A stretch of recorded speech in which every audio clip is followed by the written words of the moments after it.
Ny madioam-po no mahitanao ary misaotranao zahay ry Jesosy ty indrindra fa na ny ratsy fo azy na ny fo maloto azy dia tsy mba iodinanao. Za olo tsy tratry ny sainay zany malalany zany tononkiramasiny zany zay tariny fanahy masinao tamin'ny namorona anazy no mbola hitarenao koa anay indrindra ny fonay anatonanao amin'ity ora ity satria feno tsy fahamarinana. Lazay ny tenin'Andriamanitra hoe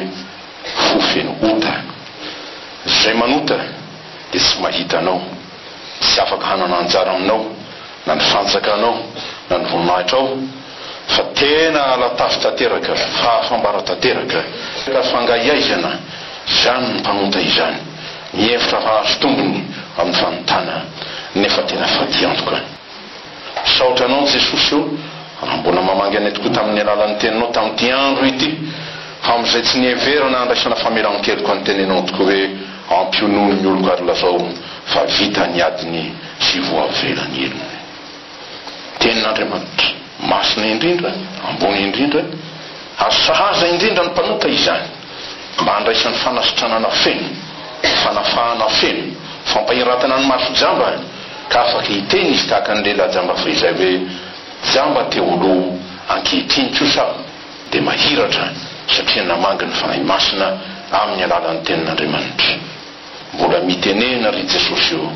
amin'reto mpanomponao malalanao vory amin'ity toerana maro ty sy amin'ity andro ty, ampy mizara ny fahasoavanao dia ny fanamamangy ny fona tsirairay avy. Ho voninahitran'Andriamanitra zay rehetra efa natao teto ary mbola hatao teto indrindra ny fandrenesana sy ny fandraisana ny tenin'Andriamanitra velona amin'ny anaran'i Jesosy. Amen. Fa indrindra otra ny fiarabana amintsika mpanompon'Andriamanitra rehetra zay tonga eto isika dia nohony amin'izany fitaovan'Andriamanitra ny fiantson'Andriamanitra amintsika izany mba hanatona azy ary hanatona azy sy handray azy dia ny anaraka azy sy ny hanompo azy. Ny tenin'Andriamanitra zay mbola ho raisitsika dia araka zay voasoratra amin'ny filazantsara ny Matio. Filazantsara araka ny Matio toko fahasivy. Raisitsika amin'izany ny teny vakina teo ny andinin'ny voalohany ka hatramin'ny fahavalo. Rehefa hitatsika izany dia rahantsika rehetra mamaky amin'ny anaran'i Jesosy Tompo manao hoe, ary miondrana an-tsambo kely izy Jesosy zany dia nitaka tonga tao an-tanànany. Ary indro nisy lehilahy anankiray marary ny paralysisa nandro tamin'ny fandriana nentin'ny olona teo aminy. Ary Jesosy noho nahita ny finoana ireo dia nanao tamin'ilay marary ny paralysisa hoe maty anaka voavela eloko ao. Ary indreo ny mpanoradarana sasany nanao anakapo hoe miteny ratsy ity lehilahy ity. Fa Jesosy nahafantatra ny eritreriny dia nanao hoe nahoana ianareo no eritreri-dratsy ao amponareo, fa iza moa ny moramora kokoa ny manao hoe voavela ny eloko ao, samy manao hoe mitsangana ka mandehana. Fa mba ho fantatrareo fa ny zanak'olona manana fahefana ety ambonin'ny tany hamela eloka dia hoy izy tamin'ilay marary ny paralysisa, mitsangana dia tao ny fandrianao ka mody any an-tranonao. Dia nitsangana izy ka lasa nody tany an-tranony. Ary ny vahoaka raha nahita izany dia ray tahotra ka nankalaza n'Andriamanitra izay nanome ny olona fahefana toy izany. Amen. Fahefana mahagaga zany, tsy fahefana ambotry zany, fahefana nzakazaky zany, fahefana mpanompo zany, fa fahefana mamindra fo ka mamela eloka ho fanasitranana. Ny fanasitranana tsara indrindra omen'Andriamanitra no loha hevitra mpanjintsika amin'ity andro ity satria nandritra izao herinandro manontolo zao dia manohy isika ny fisehoan'Andriamanitra lazaina amin'ny teny grika gasina hoe epifany ka ny fisehoan'Andriamanitra dia mitondra na midika fanasitranana ho an'ny olona io amin'ity andro ity zany dia tsindrina fa tsy hoe fanasitranana fanasitranana nomen'ny tompo atsika fotsiny fa ny fanasitranana tsara indrindra fezin'ny tenin'Andriamanitra zany ny eo amin'ny tapany faharoa amin'ny andinin'ny faharoa amin'ny toko fahasivy amin'ny Matio io hoe matoky ianaka voavela ny elokao matoky ianaka voavela ny elokao mila famelan-keloka ave ny mpanota eny tompo satria zay rehetra manota dia tsy afaka hiditra ny fanjakan'ny lanitra na andova ny fanjakan'Andriamanitra tsy misy ota ao masina ary masina indrindra ao ary tamin'ny fotoanandro rehefa nisokafan'Andriamanitra ny lanitra tamin'ny Isaia tamin'ny fotoanany Antsonary zany rehefa nahita an'Andriamanitra tao amin'ny voninahiny izy amin'ny ebaebany akanjony izy dia nitaravoka ny lehilahy dia aonao Isaia lozako maty aho fa lehilahy malotomolotra sady monina eto amin'ny firenena malotomolotra zany hoe feno ota na ny atao anatiko na ny manodidina araka ny ten'Andriamanitra hoe izao rehetra izao dia mipetraka eo amin'ny ratsy avokoa izy maninitra ny tany dia miteny Isaia manao hoe ny aizina manarona ny firenena dia ny fahotana izany da hoy zany apôstôly aty amin'ny toko fahasivy andiny faraiky amin'ny telopolo hoe Andriamanitra ho izy tsy mihaino ny vavaka ny mpanota fa zay manao ny fitapony io no enony io tsy fantany zany hoe mpanota zany satria tsy fantany ny ota ny afantaran'ny mpanota dia izy tia azy fa hoe ny mpanota ilaza hoe mba fantaro anay tompo sarotra be zay satria anjary fitsarana ho azy ilaina arak'izay ny mpanota ho voavela eloka mba azony miditra ny fanjakan'ny lanitra inona ho atafidirana eo amin'ny alalan'ny inona tahakany hoe passeport inona azafady raha dikatsika tsotsotra tahakan'izay na fahazoan-dalana inona dia amin'ny alalan'ny famelana ny elona dia onao miny tenin'Andriamanitra amin'ny Isaia ny eloko aroa no hevitra mampisaraka mitaraina ny mpanota satria marary nivokatra ny fahotana ratsy zany rofy aretina fahorina alahelo-po fangaiaizana dia miteny tenin'Andriamanitra ndreo hoe tsy fony tano ka tsy vonjo izy nalaly-dalovana ny sofy fa tsy andre ny eloko areo tokony hevitra mampisaraka anareo amiko arak'izay famelan-keloka no azona miditra ny fanjakan'Andriamanitra fa tsy niasako na niasanao na niezaka ataotsika na vidiana vola be na fivavahana be na famorahana tena maro samihafa tsy zany fa teny tokana dia Jesosy miteniny aminao tahaka ny tenenany tamin'ny laparadika hoe matoky ianaka voavela ny elokao io ny fanalahidy lehibe voavela ny elokao ary mampandiny tena tsika tsirairay avy sady hoe voavela ve ny eloko amin'izao izao ka mba azoko miditra amin'ny fanjakan'ny lanitra raha izao tonga eto Jesosy hoay zaho afaka hiditra amin'ny fanjakan'Andriamanitra sa ny mitoeraka hafa fantatsika loatra zay mba tsy hiatranotro ny tenin'i Jesosy na hiady varotra toninina hoe tompo voay zahay tiatona ny lanitra mitiatona ny fon'Andriamanitra miala amiko izy tsy fantatro hatrizay ianareo ny mpanao meloka arak'izay ny fototsy ny aretin'ny olona tokoa eloka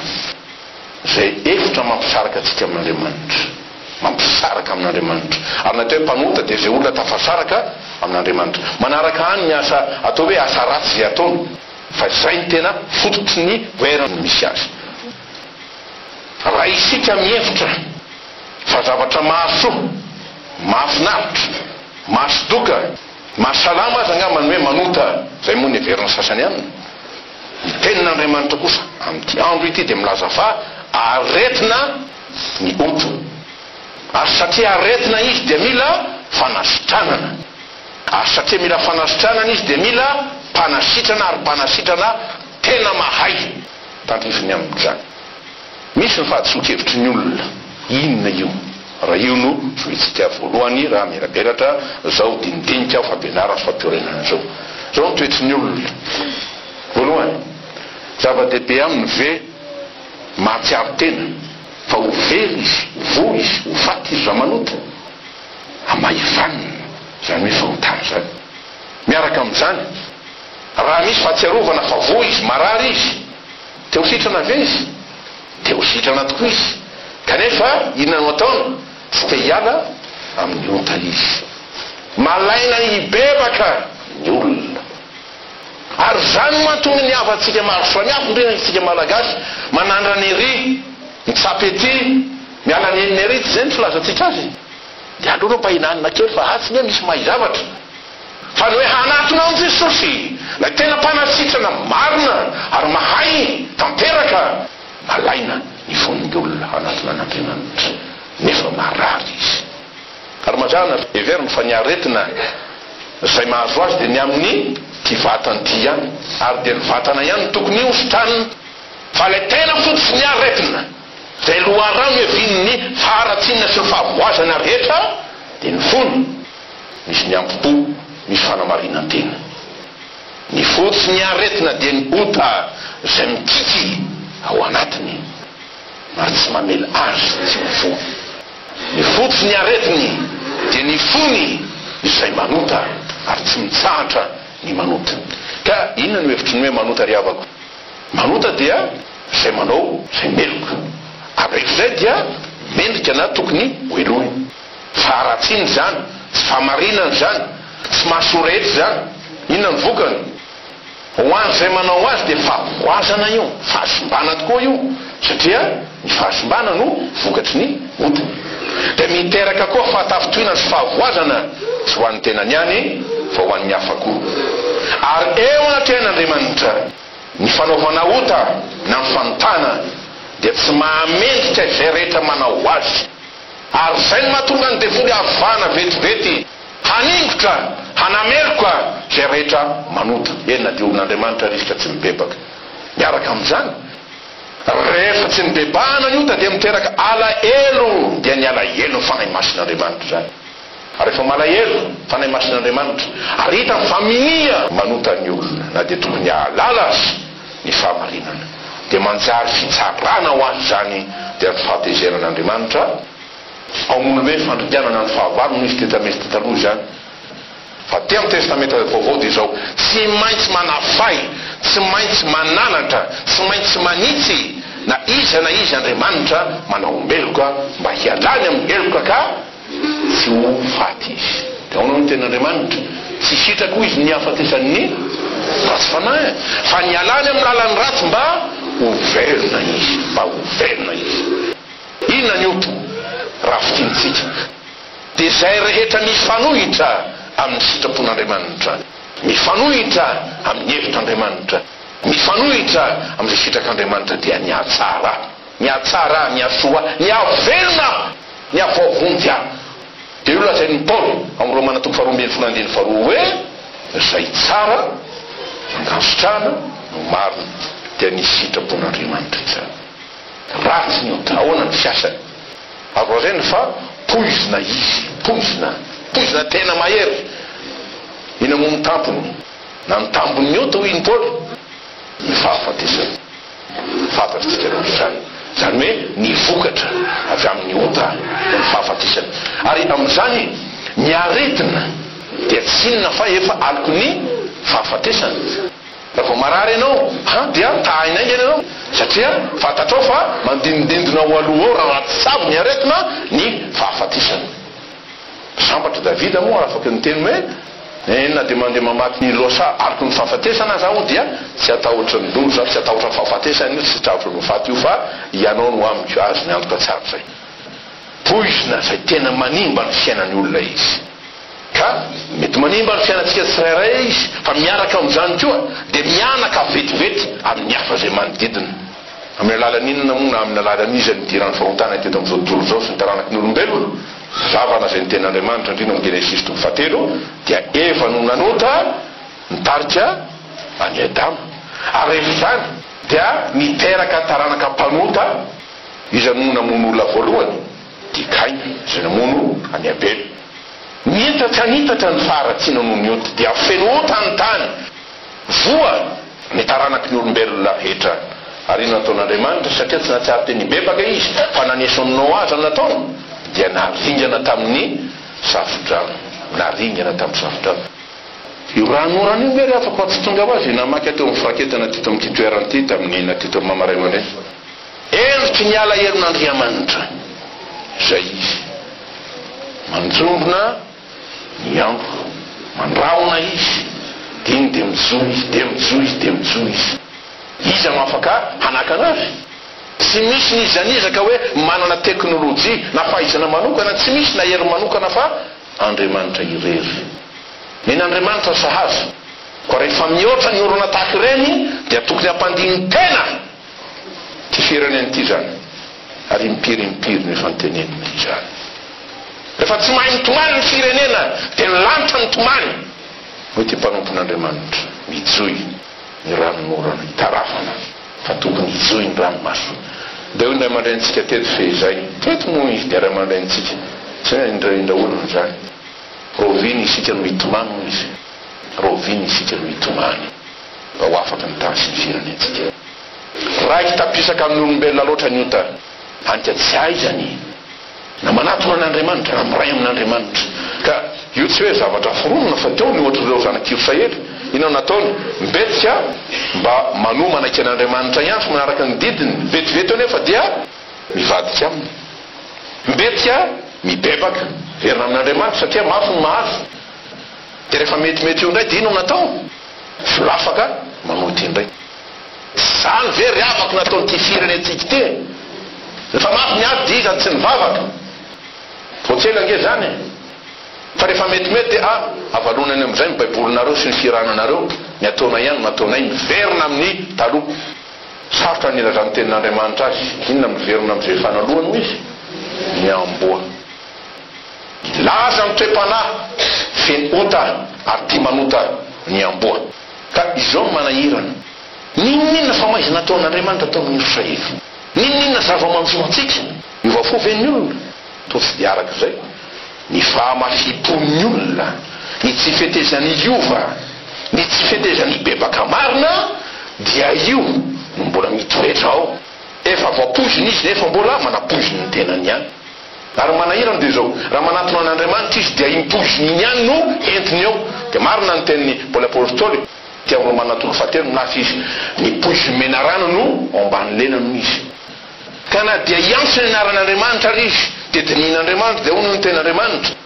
ity fireneny ity manaja amin'ny molony fa ny fonikosa lavitra tsy mahagaga raha hiaran'ny fitsaran'Andriamanitra izy dia aleo ny angamba tsy nahalala satria amin'ny nahalala nge dia araky ny nahalalanao no hotakina aminao hanadinana aminao ary tsy kely ny tenin'Andriamanitra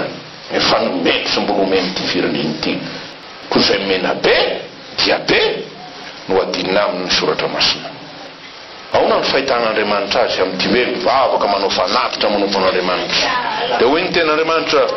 ao amin'ny bokiny Isaia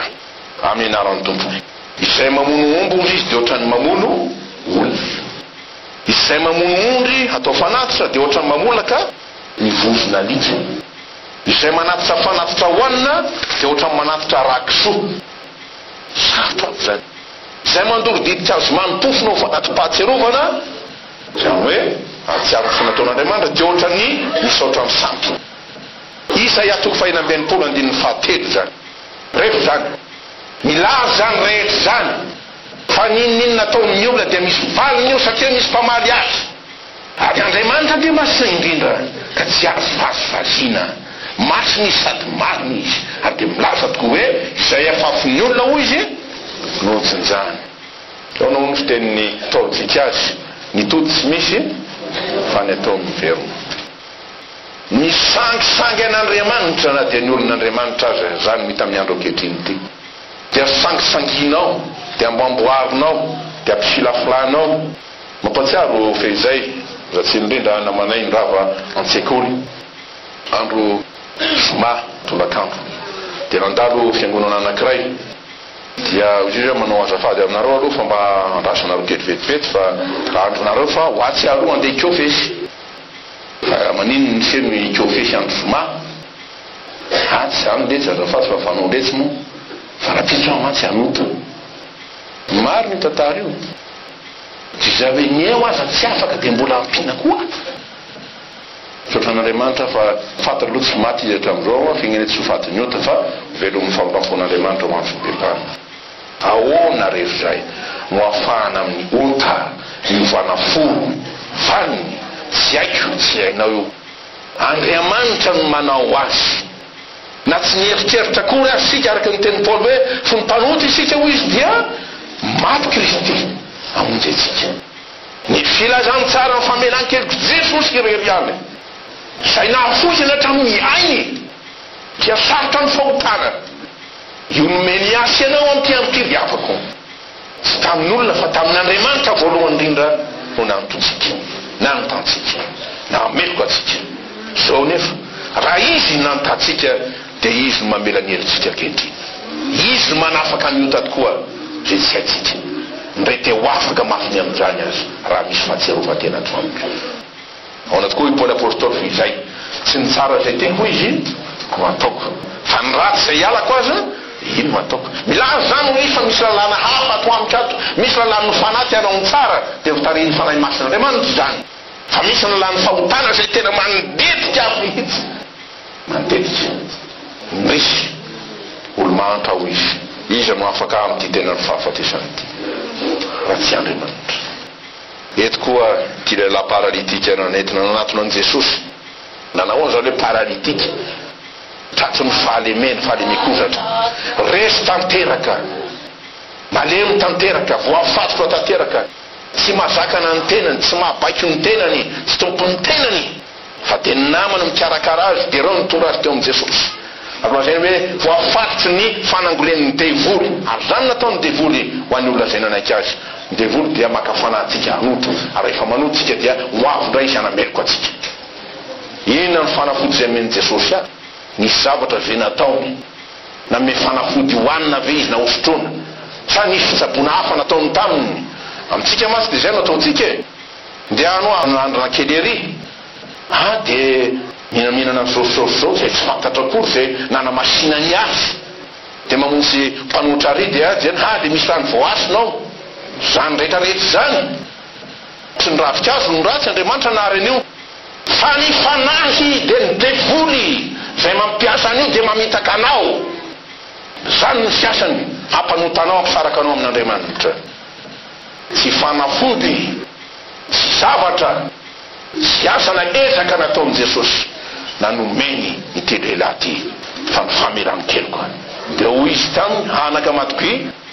voavela ny heloko ao izy tsy nilaza kory hoe anaka sitrana amin'ny rofinao tokony ampieritreritra atsika tsara zany azo natao ve zany sa tsy azo natao efa natao zany ny fotoana tamin'ny ravehivavy hoe ravehivavy inona ny tianao ataoko aminao izy anty mba ho sitrana amin'ny rofinao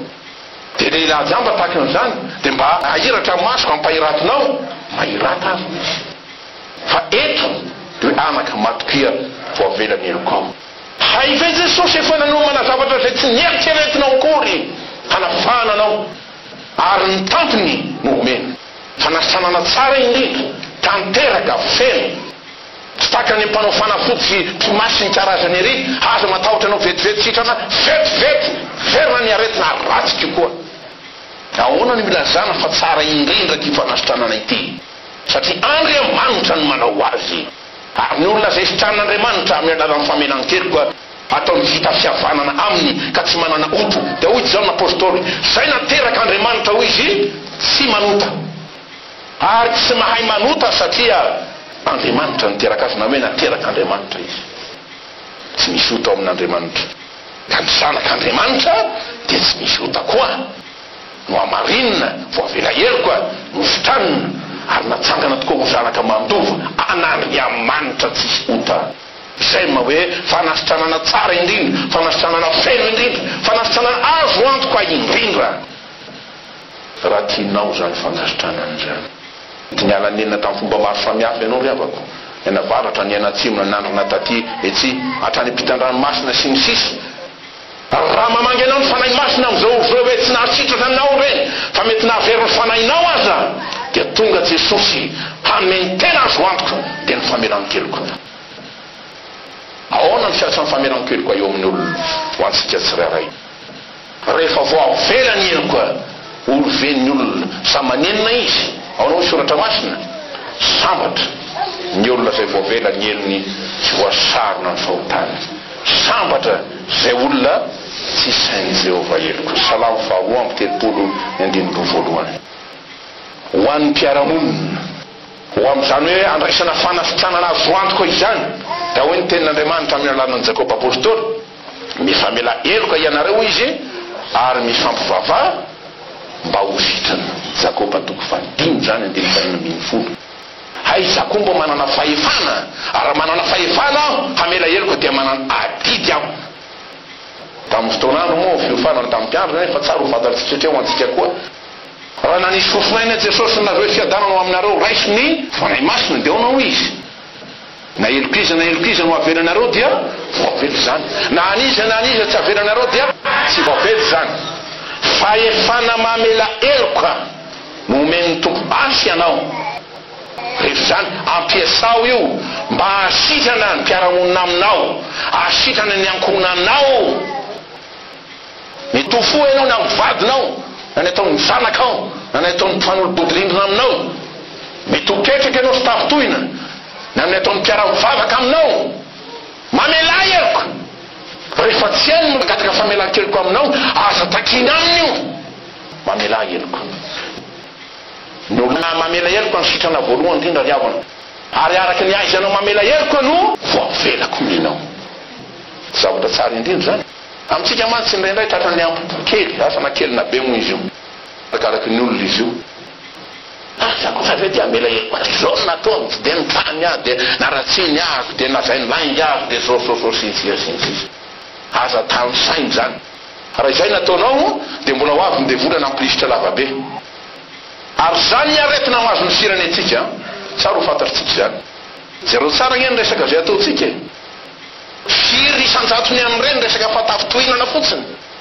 zay manapozina amin'ny fiainanao ary zay no mahatonga ny aretina ino motaka ny hoe tosodra miafakatra reny lazainy hoe farifotrahana depression ino tena amin'ny teny baiko ny sisy sy reto olona mitady amony tena miandro ankehitriny ary anisan'izany ny tanora satria voapoizina ny rivotry ny fiarahamonina noho tsy fisiny famelan-keloka mamela eloka. Zay no ankasitran'Andriamanitra anao ary dia ho fahamarinana ho anao ary ho antsika rehetra zany. Matotetsika tamin'ny farany taona atao hoe alohan'ny krismasy dia ny fandraitanana famelan-keloka ny dikan'izany. Matotetsika ny fandraitanana fampiarahana sy sanaky tenenanao ozona ho an'ny namanao zany fa hoe ho aminao ninona ho isika teo ny fiadanana famelan-keloka fiavana famitsoran-keloka fanamarinana raha tsy hainy dia ampio izy. Zay ny teny Paoly hoe sario izy avy amin'ny afo izy sario avy amin'ny afo devoly ho afo raha mandroaka devoly eto amin'ity toerany ity dia io devoly miapanga io no miapanganao io ary matarika anao hiapanga ny namanao io voay any avoay tany io nefa ry mirehetra any melika azy any misy fitrianivo tokoa any izy mahazo manao mitabatabany fa tsy eto amin'ny ankonan'Andriamanitra anao vinanao vina ka ampitabataba hanimba ny asan'Andriamanitra satria Andriamanitra saro-piaviny aminao no izy zay manimba ny tempolin'Andriamanitra ho izy Andriamanitra manimba azy. Famelan-keloka koa indrindraindrindra ho an'ny firenena hainao ve mamela ny eloko ny firenenao hiavana fa misy tsy mety kely tsinga mihitsy ny vavantsika io hiteny ratsy zay mpitonga fa tsy laza hoe anjely izy zay ny tenin'Andriamanitra satria tsy anjely izy fa olona tahaka atryanao mpamonta ihany dia onao izy mivavah ho an'ny mpitondranareo mba isy fiadanana fa itsika maty tsy matoky ny valaka mpanaovin'Andriamanitra atsika anka tsy miseho ny asan'Andriamanitra tsy miseho ny voninahitran'Andriamanitra sanatria hoe Andriamanitra misy manamarina zay fahotanana fa tsy nataony mpitondra ny firenena sanatria zany mivavah ho an'ny mpitondranareo aona hoe ny tompo raha ny oloko zay natsina amin'ny anarako izy ho avy anetry tena ka hivavaka sy hitadiny tavako ary iala amin'ny ratsy fanao zany hoe hibebaka marina izy dia hiaino azy any an-tanytrako amelany helony ary asitrana ny tany andeha ampiaritsika zao teny zao lazana voalohany indrindra fa tsy mba sarotra fa mora amin'Andriamanitra mamela heloko ary satria mora aminy io dia zao aza sahodina mamela heloko na ho an'ny tenanao zany na ho an'ny namanao na ho an'ny firenenao miandry anao ny tompo amela anao ny heloko satria efa vonona izy amela ny heloko ao sy raha ampitsy zany tsy andrasokely aloha fa mbola misy resaka atao mbola misy ady hevitra atao tsia Andriamanitra tsy miady hevitra ao anao izy anio no andro famonjena anio zao mankehitriny zao ary zany anao fa tsika asa sy fampahirezana mba fahito koa Jesosy sa miantso anao mandray anao mitana anao ary milaza sy mametompo hoe zay rehetra manatonao izy tsy mba ho lavitra dikany hoe tsy mba ho elorona io sanatria fa ho amarina inona ny tokony atao dia aloha mitsotra aminy miaiky tahaka ny Davida aonao izy rehefa avy nanota tamin'ny Batseba zay vadiny Uri alefa antany mivavahady tany mba aminona iny lehilahy iny azony an'ity vehivavy tsara tarehy ity kanjo nenina tsy isotran'izany fa ngayaizana maty ny zanany teny ny fidiananako dia zay notezena ho azy taminao dia taminao izy no nanotako ary zay raha tsy hoe masonao rehefa nataoko Andriamanitra dia amrony fomadio aho tahaka ilay zanak'Adala mba hiverina ny saitsika hoe ody amin'Andriamanitra hiverina amin'ny dikeny hoe efa nanota tamin'ny lanitra sy teo anatrehanao tompoka tsy miantra atao hoe zanako izy nefa ankehitriny anao mandray apetrao efa zany ninninna fa tsy-kevitra toeriny devoly zay tsy sisitra amin'ny eritreritra ao ndreny ma tsy mamely mafy le devoly dia hoe enao io ve zao avy nataonao dia mbola azo famelan-keloko mahireza le avako ary io mahatonga indrindray hoe fanasitrana na tsy afaka satria le tsy ampy le finono dafa ohatra angamba ilay fandraisana tamin'ny devoly aza mena toerana ny devoly manatona ny Jesosy raisiny izy tokony meno azy ianao aonao ny ten'Andriamanitra raha miaiky ny fahotatsika isika dia matoko somarina izy amela ny fahotatsika ary na deo antsika ho afaka amin'ny tsy fahamarinana so mba misy ambonambony zany apetrany ao ho afaka amin'ny tsy fahamarinana rehetra na iray aza ninninna nataonao avelao io tambolona iverona kely amin'ny sainao hoe Andriamanitra ao ahitao zao tokoa ary ny fanahy nampy anao tsy ny anameloko na nampitrotraka anao fa ny afaka anao aza mitana heloko na ny anao na ny namanao na ny firenenao ny olona manao izany dia sanatria mitady ozona ho an'ny tenany mamela heloko ary havana mba ho sitrana ary mba ho afaka retina rehefa nomeny tompo fameran-keloko ianao fahafahana nomeny tompo atsika ary fahafahana tsy amin'ny zavatrafa na amin'ny alalan'ny zavatrafa fa amin'ny anaran'i Jesosy ary zany nanaovana fametrahan-tanana hoe amin'ny anaran'i Jesosy manakera vary Nazarety mivoaka ny maizina rehetra ary indrindra hoe anaka matoky vao avelany heloko ao mampahery tsy misy ohatran'izany satria amin'ny andro sarotra tahaka izao dia tsy loza mitambolimbolo amin'ny sainao misy fahataterahana rehetra misy fahombiazana rehetra teo amin'ny fiainana eo raha teo ny fikasana anao tsara nefa raha tsy Andriamanitra tokoa ny momba atsika tsy afaka isika tokony meny ny tompo momba atsika ny tompo ka raha ny tompo ny momba atsika izy moa no afaka anohitra ary izy no manamarina atsika izy mbola afaka hanameloka fezitsika zay rehetra voalazo zay ny tenin'Andriamanitra zay mimena atsika dia maneho maromarina voalohany tsy mijery fotsiny fahoritsika ny tompo fa miahy tsy misy afaka manatona azy raha tsy izy mitao ary zay ny tena marina ny taona nge tondra ny paralitika eo anatinan'i Jesosy ny taona zasy ianao eto amin'ity toerany ity iaona amin'ilay masina le tsy manota ary afaka manafaka amin'ny fahotana miaraka amin'izany tsy mba nangatakandro na mamilafila Jesosy fa avy hatrany dia mandray ary maneno ny fahefany sy ny fitiavany indrindra ka teny ray mbava nasitrana nyty lela paralitika tahaka izany teo le avako matoky amin'ity andro ity dia vonona ny tompo sy angatakandro aminao izy fa izao kehitriny-zao no anafany ianao ary teny ray mbava ihany koa mbola anafany Jesosy ianao raha manatona azy tokoa amin'ny fonao ianao ary miantso azy fa zay miantso ny anarany no vonjena inony zany mataonao dia tsotra Jesosy io mamorafo amiko mpanota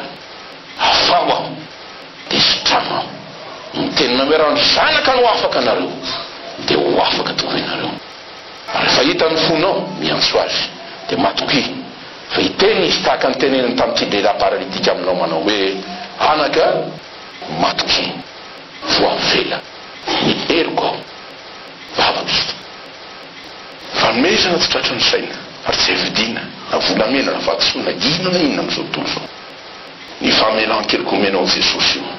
dia ny famelan-keliko Jesosy tamin'ny rano zany ho an'ny mpanota sarobidy indrindra ary tsy misy to azy ny faraisina maimaimpona amin'ny finoana amin'ny fankatoavana amin'ny fatompiana amin'ny fanendretena misy andrata Jesosy io dia andro ity mampamela heriko mitondra fanasitranana feno sy tsara indrindra anao hitenenanay hoe ianao tokoa olay mesian'Andriamanitra tonga hamonjy izao tontolo izao ho voninahitr' Andriamanitra amen.